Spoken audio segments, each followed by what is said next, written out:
Good morning, good afternoon, good evening. My name is Vivian Acquah. I am the Inclusive Workplace Wellness Advocate, and today I am truly excited about today. So, I will do a pre-introduction. I'm seeing Celia in the background, and I will be bringing her up later on. But I want to dedicate today's episode to workplace pride. So bear with me. I'm here as a student as well. I'm learning on this journey as well.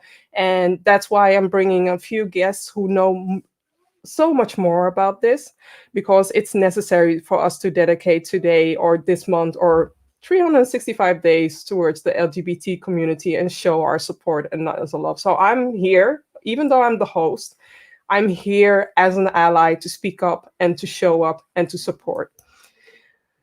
Yes, my good old screen. So I am also excited to share that I've done 100 live episodes for Let's Humanize the Workplace.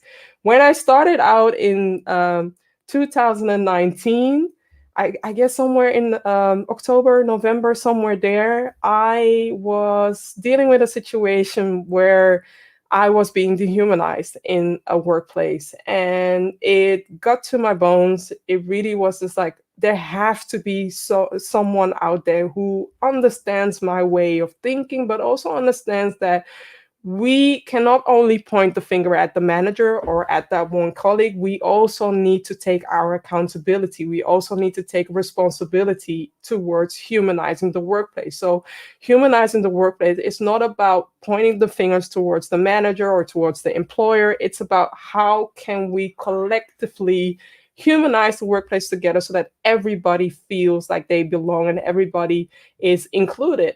But to also combine it with today's topic, today's episode, workplace pride, I mean, I am beyond excited. And again, I am also sharing that I am a student today, learning and being also opening my heart, opening my mind when it comes to the LGBT community. And I want to learn as much as I can so that I can pass, the lessons learned towards my son as well.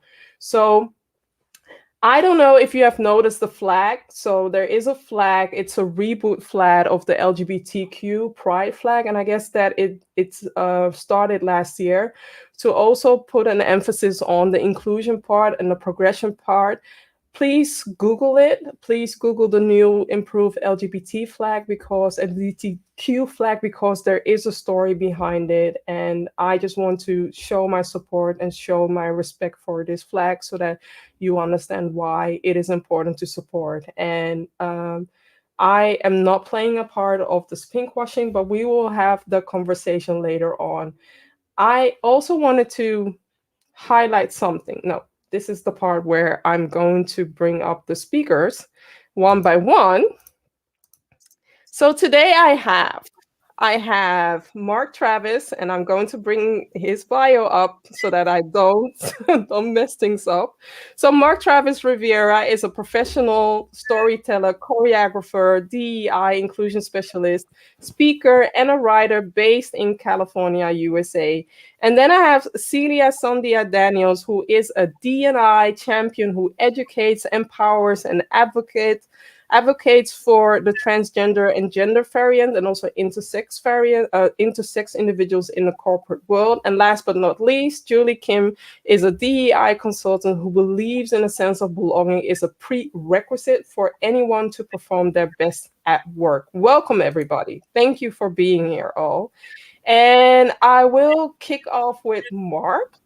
Why this is the question, and I needed to rephrase my standard question because now a lot of companies are, let's say, they are asking, some are demanding people to come back to the office. And I also need to rephrase my question. So, why do we need to humanize the returning back to the office? I think, hello, first of all, thank you for having me. Thank you for all the amazing work you're doing as an ally and as an inclusionist. I really appreciate that. So my name is Mark Travis Rivera, he, him pronouns. I am wearing makeup with a gold dress I and love nails it. done. So that's myself my self-description for those who are wondering.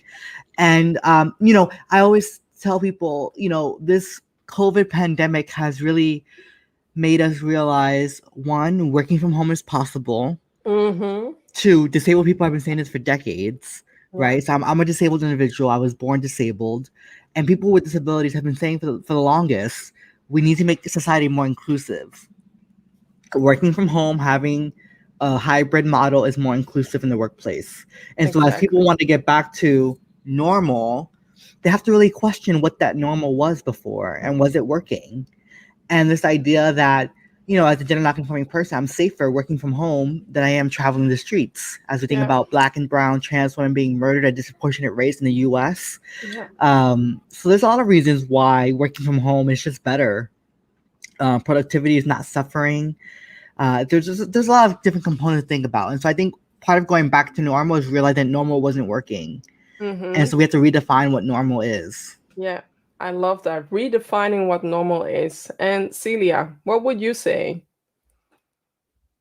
Thank you so much, Mark. You mentioned it in the right way. I mean, it's amazing what you said, because what is normal? Was it working? I mean, the Mm-hmm. question that we have to ask ourselves is, we are moving into, it's not that we're moving into a new normal, but this is a new era, I would say, Yeah, a new plateau, a new way of thinking, the next generation way of thinking for the workforce. And in my opinion, I definitely feel that most of us, I personally went through a lot of mental health issues during pandemic, and I mm, can relate to a lot of folks who are going through mental health and also physical health issues. And especially when you're disabled, there's so many other issues that when you're talking about it, I sometimes can empathize or be a part of what you're going through. And I have been trying to get hold of a therapist, and I could not find a therapist the entire COVID time. And and my wife ended up being my therapist now, which is actually mm-hmm. interesting. But unfortunately, a lot of folks have gone through so much this COVID time. And I think it's a wake up call for the industry and the companies to really take a relook at their workforce Yeah, and make a dramatic change. It's like, I would say, COVID has caused a disruption in the workforce industry. It has caused a disruption for good, not for bad. I mean, in yeah, technology, we call it as disruption. But I think this disruption is really going to help empower the workforce and take a look at intersectionalities in the workforce. It's not about white man or white woman or brown person just being focused on that, but also focusing on intersectionalities of a trans person who's brown, or a trans person who's disabled, or a trans person who's veteran and brown and black. There's so many intersectionalities. I'm so excited that this opportunity has been given to us, and we definitely need to take advantage of it. So we I'm are excited. redefining this. We are redefining this. Yeah, thank you. And Julie? Well, what is there left to say after Mark and Celia just nailed it? Yeah, but well, I'm coming from a business development background. I was into business development for 18 years, and I know how organizations work. They always talk about performance and productivity. Yeah, And people drive performance negatively, but nothing can be done alone. You need support from the people you work with, or in the family and friends. And when I see it more of the optimization perspective, like going to the office was not optimal for many people, from many sort of disabilities or able-bodied, different abilities and challenges, or depending on your caregiver status in the family. Sometimes it's way more optimal to do things at home and then get to work at 9:30 or 9 or however time.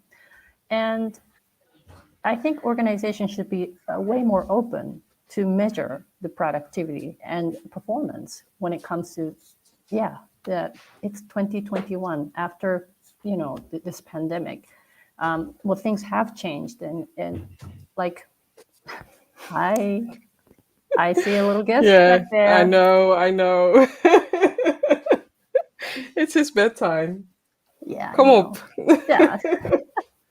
So I keep it short, but Yeah, because Mark thank and you. Celia already answered the, yeah, but This is what I have to deal with. But it's his bedtime, and I don't want to, skip the saying, the kissing part. So, what is that?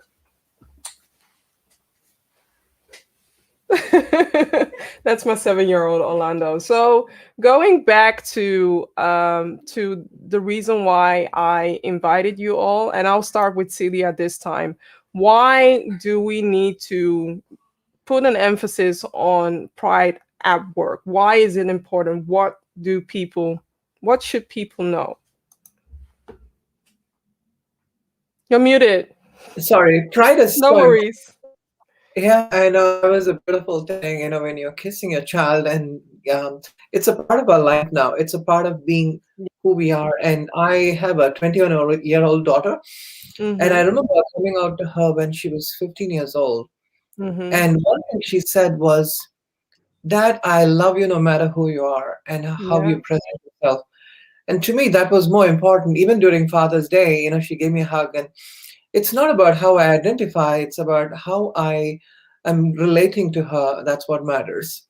And the same thing applies even when you're looking at your job and a workforce, especially when I am at work. Pride to me is a reminder of the sacrifices that so many folks have done, not just in this country, but across the world. Yeah. When I was, very young, I remember I was always dreaming of a world when I can go to my work or go to the college or even go to school as a girl. That was my dream. And growing up in India, it was not possible. I got publicly humiliated many times. And I remember the time when I came out at work, and unfortunately, I had my pride, but the companies that claim to be with a corporate equality index of 100% did not understand a gender non-binary person. When I came out to them, I was in a suit, and I was wearing a suit, and I was sitting in front of 3 other LGBTQ friends, and I said, I'm a gender non-binary, non-op trans. And they stared at me and said, can you come in a sari tomorrow to office? And I was looking at them thinking that, and I told them, this is not Halloween. Yeah. My pride. The pride is not about how. Pride is in the heart. It's here. And what is here is actually coming out. And pride has always been since the day we were born.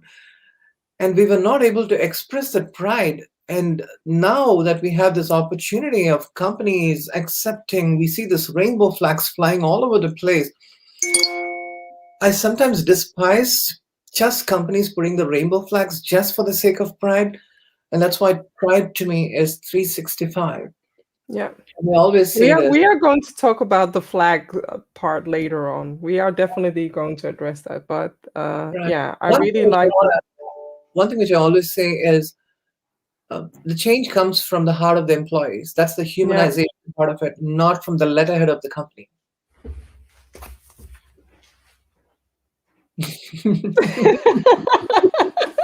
Julie.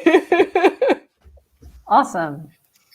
Again, so, well, even, I don't know if all of it, well, I don't know. Vivian, do you know George Takei? No, I don't know. Okay. Yeah. Even George Takei didn't come out until in his late 60s. And such is the power of the closet, The fear LGBTIQ plus professionals have about their identity is enormous, especially at work, because a lot of us try to cover up. And even in the US, still 50% of the LGBTIQ plus people choose not to come out in the office. Yeah. And, with Boston Consulting Group and many other companies have released studies around LGBTIQ plus professionals and their happiness index and performance. And when you're in the closet, your performance level goes down by 30% or more. And moreover, not just from the performance perspective, but LGBTIQ plus professionals are twice more likely to experience mental health challenges because of the negative experiences at work and outside of work. Yeah. So to me, it is business imperative to have a safe workplace for everyone, including... Sorry, I'm getting educated by Michael. Now I know who George Takei is. Okay. That's George Takei. Yeah. Yeah. So it's business imperative to have safe space, a workspace for everyone, not just for LGBTIQ plus professionals, but for everyone. beyond Exactly, gender exactly. and sexual orientation. You reminded me of a part which I forgot to mention, and I don't know if you have seen the news today or a news outlet today about an active NFL player who came out today while still being in the NFL, because a lot of people, a lot of professional sportsmen or women or those who sports people come out after their career has ended or come out after they are finished with their with their sporting career, right? And this is such an important step that he is taking, and also he's showcasing that it's okay to be yourself. I want to be myself and still be a champion and still be a leader or still play a part in the teams. Here in the Netherlands or even in Europe, we are having a debate about upcoming, I have to turn it towards football, but upcoming Sunday, the Dutch are playing in Hungary, where a country that is banning the LGBT community, that is banning the flags, that is banning media, that is banning a lot, even just to have that flag around the stadium on all the other days. It's allowed, but not on the on the day that the Dutch are footballing. And now a lot of people are protesting, are saying that we need to bring our flags there to showcase that we support this community and that we want to distance ourselves from what's happening in Hungary, because we are in 2021. How come that we are going backwards instead of going forward by including everybody? So I just wanted to share that as well. And I'm seeing a lot of Star Trekkies. Yes, I am a Star Trekkie, but my partner is more a Star Trekkie than myself. But I do want to share also that Star Trek has been, will always be one of the most inclusive series, and that started very early in including everybody. So I am definitely honoring Star Trek today as well. So thank you for that. And Mark. Yes. I will admit I'm not a Trekkie, but I know a lot of You will Trekkies. be. There's so much that was said, and so I want to make sure I cover everything I want to say in a very concise manner. I don't want the other cards to go up. This idea of showing up in the workplace. In my first job after college in 2015, I'm 30 years old, just to give context. So in 2015, I applied for a job in higher education at a university at John Jay College of Criminal Justice in New York City. And it has a reputation of being a cop school, of being a school for police officers and law enforcement. And I had my nails done, and I was like, I'm not going to take my nails off because I just paid for this new set. And for those who don't know, paying for your nails is expensive, I spend a lot of money on my nails, so I wasn't going to take it off for an interview I may not get the job for. But I wore a suit and tie. And I went to the interview, and I blew them away. And I said to the woman who interviewed me, I said, I don't wear suit and ties every day, but I wore it for the interview. But I want you to know that I'm gender nonconforming. And she said, I have no idea what that means. And I said, you'll learn. If you hire me for the job, you will learn. And, my first day on the job, I wore plaid pants and a nice top. And I said to her, I was like, I'm gender nonconforming again. And I just want to let you know that I wear dresses and makeup and heels. And she says to me, and she gave me permission to be myself at the workplace. And she said to me, I don't believe people can be their best selves at work if they can't be their authentic self. And when she said that to me, she liberated me. Yeah. The next day I wore a dress to work. And every day for the 4 years that I worked there, I brought my authentic self to work. In every meeting, in every conversation, to the president of the university, to the vice president, everyone knew who I was, authentically me. And I made a promise to myself I would never work a job or for a corporation or for an organization that didn't allow me to be myself. And I've been able to keep that promise. I now work for Nika White Consulting, a DEI firm in the United States, where they celebrate my difference and my authenticity. They celebrate the fact that I'm intersectional, that I'm all these things in totality. I don't have to bring my half self to work. I bring my whole self to work.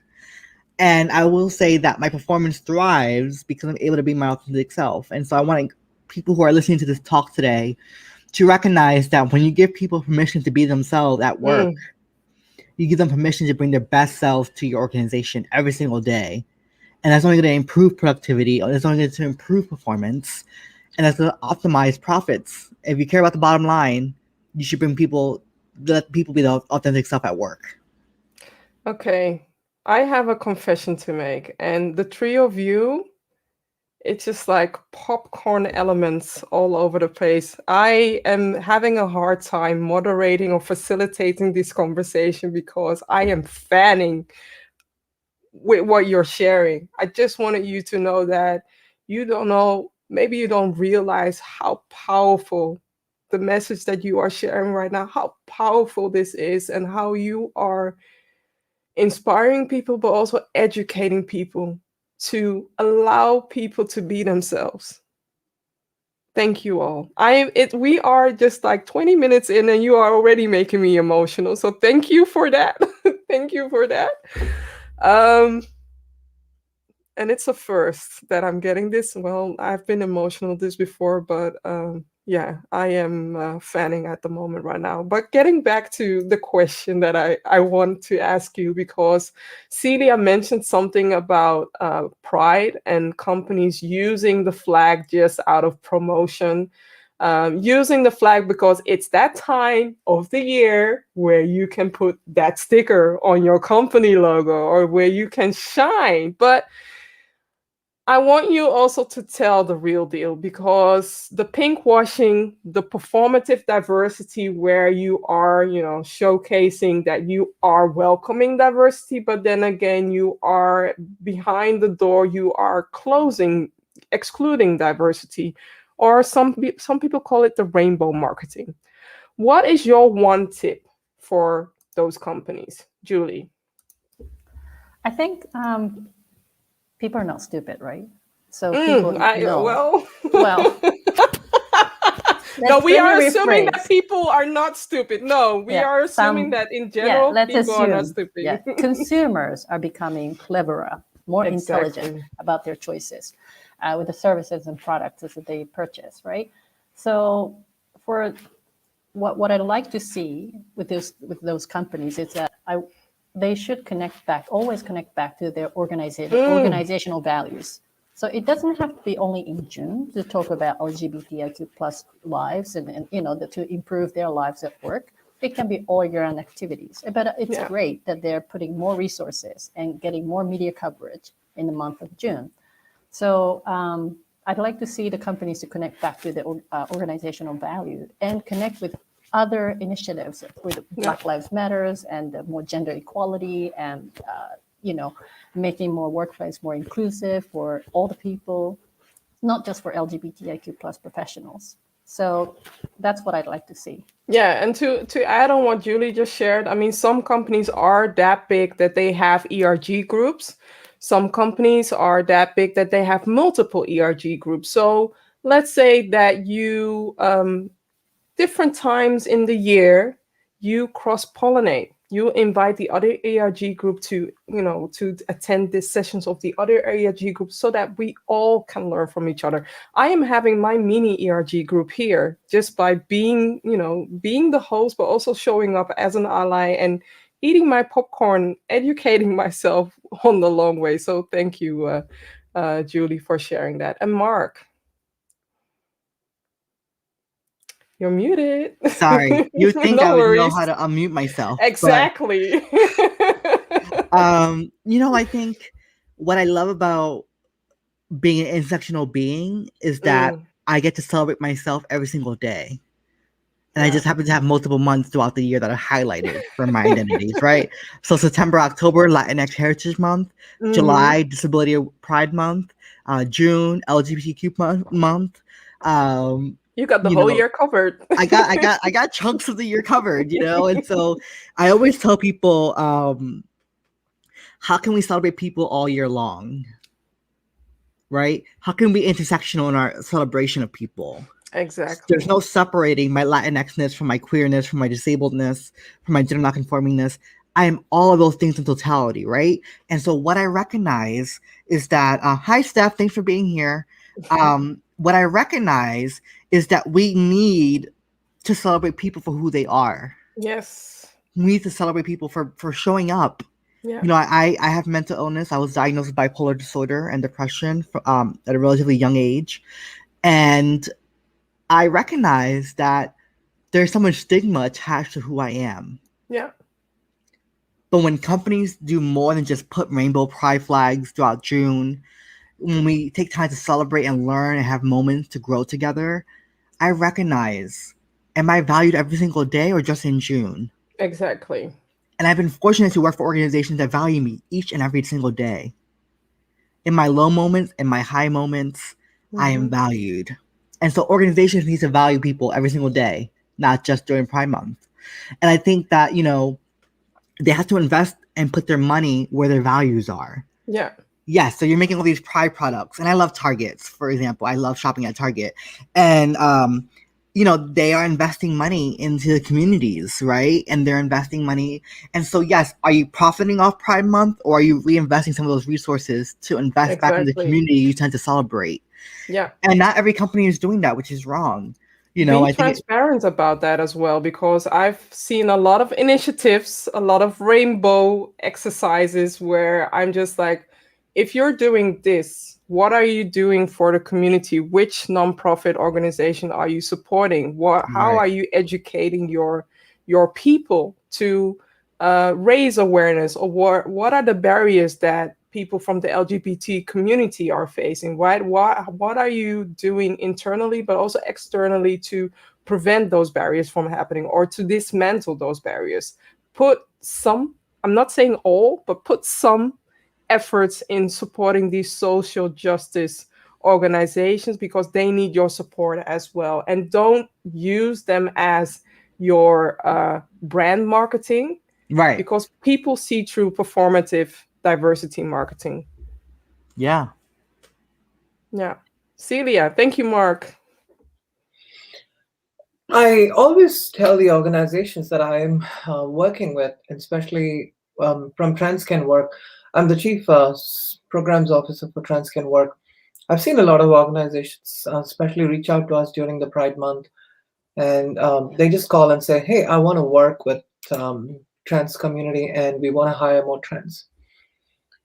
Unfortunately, they have a good intention, right? I mean, they have a good Mm-hmm. intention, which is nice. I like that. But I always tell them with grace. Sometimes I feel like, oh my God, not just now, just throw it. Mm-hmm. But Yeah. sometimes we need to have the grace to also accept the fact that, sometimes we need to work with these organizations. So what I do is I tell them, if you want to bring a true change in your organization, you need to start from the bathroom, all the way from the bathroom to the boardroom. Don't just start somewhere in the middle. Don't just give a training, but start from the bathroom, because that is exactly where the TGI community, and when I'm talking about TGI, I mean transgender variant and intersex community, needs that help. And I don't Yeah. think in any other intersectionalities you have an issue starting from the bathroom. It's probably from somewhere else. Yeah. So that is number one. The second thing I always talk about is it's okay if the companies are pinkwashing. And sometimes I want to help these companies. They're starting somewhere. So it's okay. You start somewhere, let's just move on. But next year, you'll probably pinkwash the whole year. We'd love that. Mm-hmm. And Yeah. that's why training and education is important. Not just hiring trans people. Just hiring trans people is not the great way to show that you're inclusive, but also your data is important. How much of trans folks have you retained after the Pride Month? Are they in an environment in your company, in your framework of your company, where they are safe? Do they feel safe in your company? Are they getting caught up in unconscious bias or conscious bias? There are a lot Mm-hmm. of situations within your company you need to take care of. Training and education is so important. Allyship is so important. I'll probably consolidate during the end of my speech about allyship, but I think it's really, really important to start from the bathroom all the way to the boardroom. I wanted to say something about that because you touched a point. So I know a company, I'm not going to name their name because they are not sponsoring this podcast, just giving a hint, but I applaud them for the way that they are educating myself. So I'm a cisgender woman, Black woman, and I wanted to visit the restroom. I noticed on the bathroom that it was inviting all people. It could be used for everybody. the bathroom was very big, so it could be used for somebody who's disabled, somebody who identifies with a different gender, or somebody who doesn't identify with a gender. So the fact that you mentioned we have to start at the restroom, it touched me because it reminded me of that situation where I got excited by just visiting that restroom. And it sounds small, but I know that from the LGBT community, I know that the people who don't identify in the normal, you don't fit in that normality box where a lot of people put others in, they are proud and excited to have at least a room where they can do whatever they need to do and feel included by just having that restroom. You're right, Vivian. I think it's important to also note that if you've seen the movie Hidden Figures, you don't Yeah, want that happening again. yeah, You yeah, don't want that happening again because you don't have to run for a block to go and do your nature's call. yeah, It needs to be within a building, and that's something that I always keep in mind. Oh, it's yeah. Hidden Figures all over again. Exactly, exactly. Thank you for reminding me of that. And starting with you, Mark, Okay. what would you say if you had the ears of leaders, managers, or today's leaders, tomorrow's leaders? What's the one thing that you would share with them when it comes to workplace pride, and maybe add in a little bit of why? Sure. So I just want to mention that using the restroom is a human right. Mm, It's a necessity. It's not a luxury. So when organizations are making their bathrooms inclusive for both disabled users and trans and gender nonconforming and intersex people, they're not doing us a favor. It's our right to use the mhm. bathroom. It's our need, right, to use the restroom, and we should feel safe in that environment. So I applaud companies that have gender neutral bathrooms and inclusive bathroom policies, but that's the bare minimum because you want your employees to feel safe in the workplace. You want them to be able to do their biological needs in the workplace, right? And so I just want to say that point to what we were just talking about. And I think leaders of today and leaders of tomorrow have to recognize that Gen Z is coming up the pipeline and they are more diverse, they are more inclusive. The expectation of Gen Z is way more than my generation. They have no tolerance for intolerance. And so, as the workplace continues to evolve, as work from home becomes more trendy, as we see more trans visibility in society, as we see more LGBTQ visibility, we need to make sure that the workplace culture is not just welcoming of them, but the environment is being able to retain them. It's one thing to be invited to the barbecue; it's another thing to be fed at the barbecue. Exactly, especially when you're vegan. Oh, that's a whole other I'm not conversation. vegan, by the way, but just to let you know that. But it's true. It's one thing to be Yeah, invited. It's true. another thing to be included while you're Yeah, there. exactly, That's the difference exactly. between like equity and equality, right? Like equality is Hmm. everyone's invited. Equity is what do you need to feel included in this Yeah, space? yeah, And that's really critically important. And I think that as leaders, as we see more Black and brown people step into leadership, as we see more queer people and trans people step into leadership, we're going to see a shift. It is yeah. not the white man's club anymore. Hmm. In America, I can only speak for the American context. I apologize for being that person who says the American context. But in the American viewpoint that I live in, the old white man's club is fading out.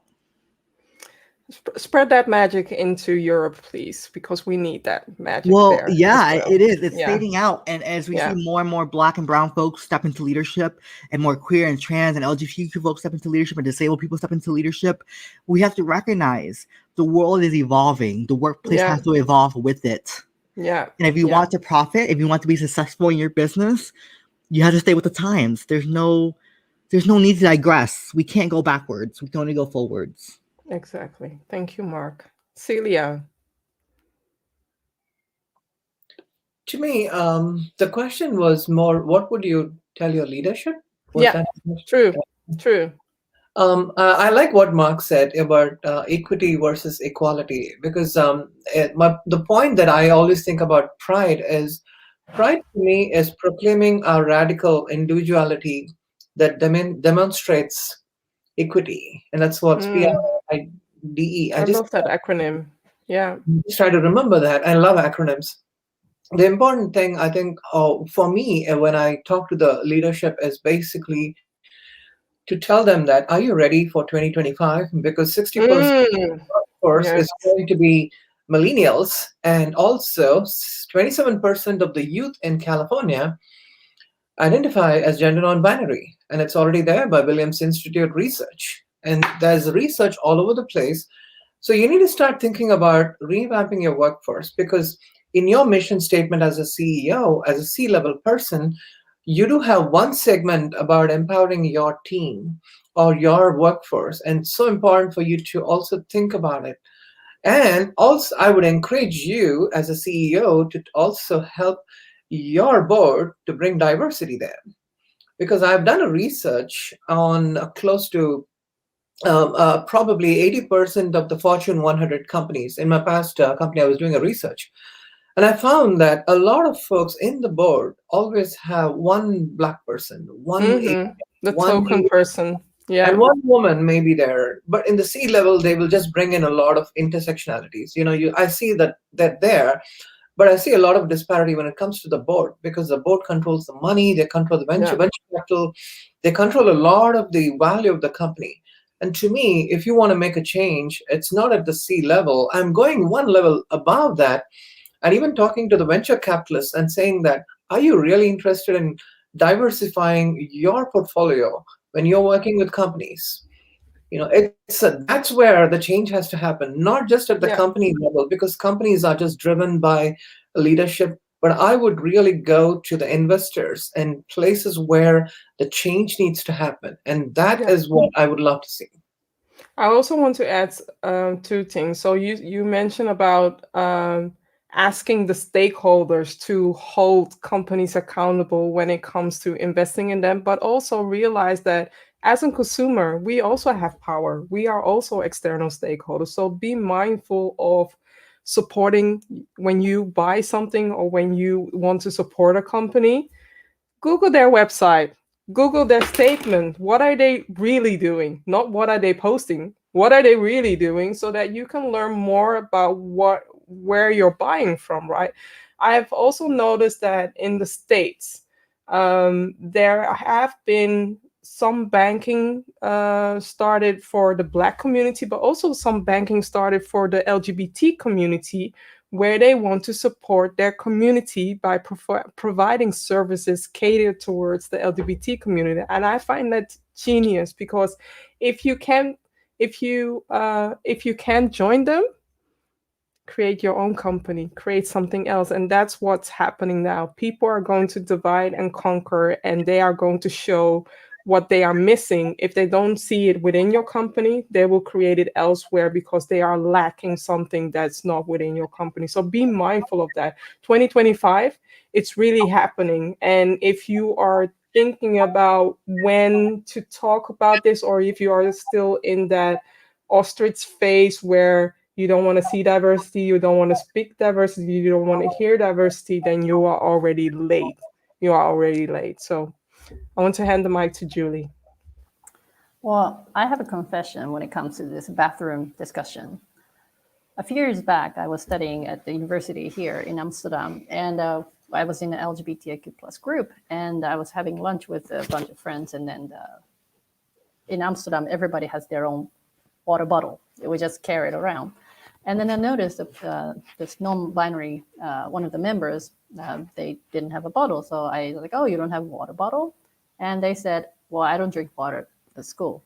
And my response was, you don't get thirsty? And then they said, well, I can't use a bathroom here.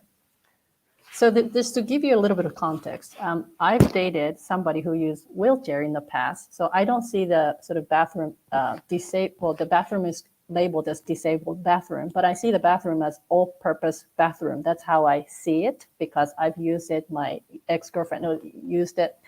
But to them, this is for a bathroom for disabled people. It's not for me. Then I started a conversation. Well, wait a minute. So are disabled, like people who have different abilities, like physical abilities, are less than us, or what? That ignited a whole kind of heated discussion. But we kind of agree to, okay, it's about the labeling of the bathroom. If it's just labeled as everybody's bathroom, anyone can use it, then they didn't have a problem. But because of the label, they were hesitant to use it. But it still kind of left them. There was a person who was in a wheelchair and an LGBTQ plus person in the group. So it just the conversation didn't go too well in the end, but it also drove us to speak with the university, like, hey, we have an issue here and we need to talk about this. We need to do something about that. So that was my experience with the all gender bathroom. Vivian, you want to unmute? Please. I was saying so many things. Don't mind me. Sorry, guys. Sorry, everybody. I was muted. But the restroom has so many challenges when it comes to catering or supporting those who want to use it because of Mother Nature's calling, and mothers who are, pumping their milk in the restroom. I don't want to open up that gate, but please consider your restroom when you are inviting people to come back to the workplace or to the office, because we don't want to have exclusion anymore. Thank you. I think I have asked everybody this question, right? Or am I missing somebody? I lost the track of. No, I started talking about my experience with the bathroom, but quickly for the leaders, I just second to what Mark said. The younger generation, us, my generation, people kind of used to we shouldn't be used to it, but sort of like, okay, this is how things, but not the younger generation. They're radically inclusive. Ipsos Mori's research in 2017 with Gen Z, who were born after 1995, 34% are not exclusively heterosexual. So they're more gender diverse, more sexual orientations, more fluid. It's not binary. It's not static. And people are just, regardless of their gender or sexual orientation or gender identity or expressions, they're more inclusive. And if you don't have inclusive workplace, you're turning off a lot of people, especially young generation. So if you want to hire top talent, yes, workplace inclusion matters. It reminds me also what Mark, and I think Celia mentioned this as well, that it's good to, do your best and invest in onboarding people and invest in recruiting and hiring people, but you have a leaky pipeline, and that leaky pipeline, it started with just a small hole.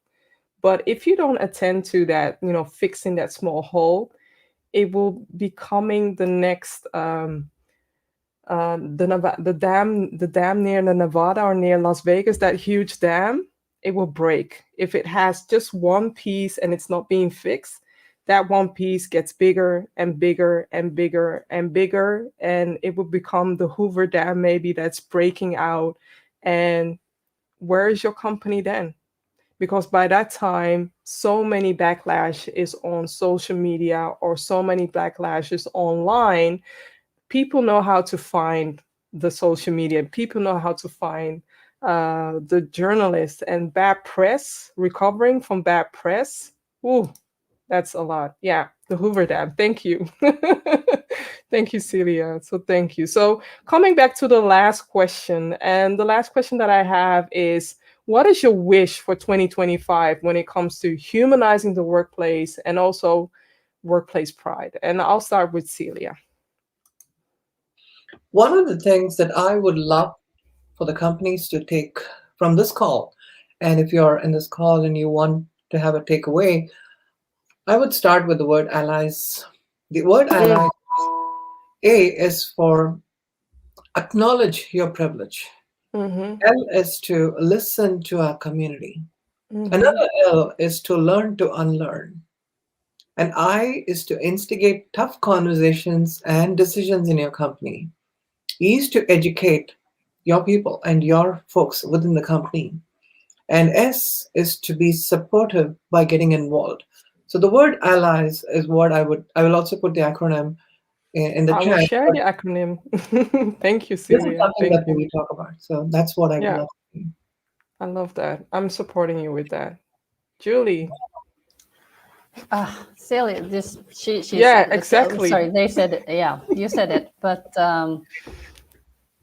yeah, allyship. I hope more people, so cisgender, heterosexual privileges, well, I call it Mm-hmm. superpower, whether to be legal superpower or representation or privacy. We all need to acknowledge the superpower we have and transform that into understanding or kindness to make a better change for more marginalized group of people, not just LGBTIQ plus, but more marginalized group of people in the workplace, Yeah, for them to be better. I love that. And I'm with you on that. Doing my own homework, but I'm with you on that. So definitely. Thank you, Julie. Mark. Yeah, I want people to take away that better is coming. Mm.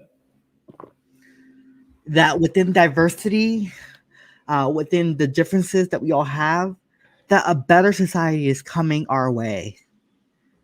And to remain hopeful that you belong, that you are worthy, that you are enough, and that you belong in the workplace. I don't know what to say. I am getting emotional again. Uh, It's about a change is gonna come by Sam Cooke, right? A change is gonna come, and that change is going to start sooner than later. And also, one of you mentioned that this lockdown, it has been challenging, but it also has been a blessing in disguise where we now find the opportunity to listen and learn from each other and do better when it comes to diversity, equity, and inclusion. So I am grateful for this conversation and know that for the people who are listening or who are watching the replay, you can always listen back in a few days on the podcast as well. It's a must conversation that you have to listen back to this conversation because a lot of golden nuggets have been shared. And I want you to commit to one thing that one of us shared during this episode. Commit to one thing that one of us shared because we need to do better for everyone. But today's episode is about supporting the LGBT community. So commit to doing better and supporting the LGBT community because that's where we need. Thank you, Obella. Thank you. And also, I forgot to share Michael's comment about the 100. Yeah, I will keep it 100 definitely. So thank you, Michael. I am beyond grateful, Mark, Celia, and Julie, for this conversation. And like I shared during this conversation, I am not your host. I am not your guest. You were my host. I was your guest at this episode, and I've been fanning. It has been challenging to keep my focus, especially when you're learning so much. But I hope that you have inspired one person, at least one person, who will inspire so many other people to do better and to create that environment where we all feel welcome in that environment. So thank you. I promise not to cry. I also want to highlight something. So please stay on when we stop. But I wanted to highlight something about the Amplify DEI Summit. 80 plus speakers signed up, and people are going to hear something the latest on Friday. But I also want to share that we are looking for sponsors. So if you believe in not treating DEI strategies and initiatives as a one night stand and support this mission, support this mission where intersectionality will be huge, I want you to reach out to me or reach out to this link, the bit.ly link, and we will make it happen. So thank you for watching this episode. Thank you for listening to this episode. And I also see a comment, I guess a comment from Celia, the acronym, which I need to share. So bear with me, give me a moment, and I'll share the acronym as well.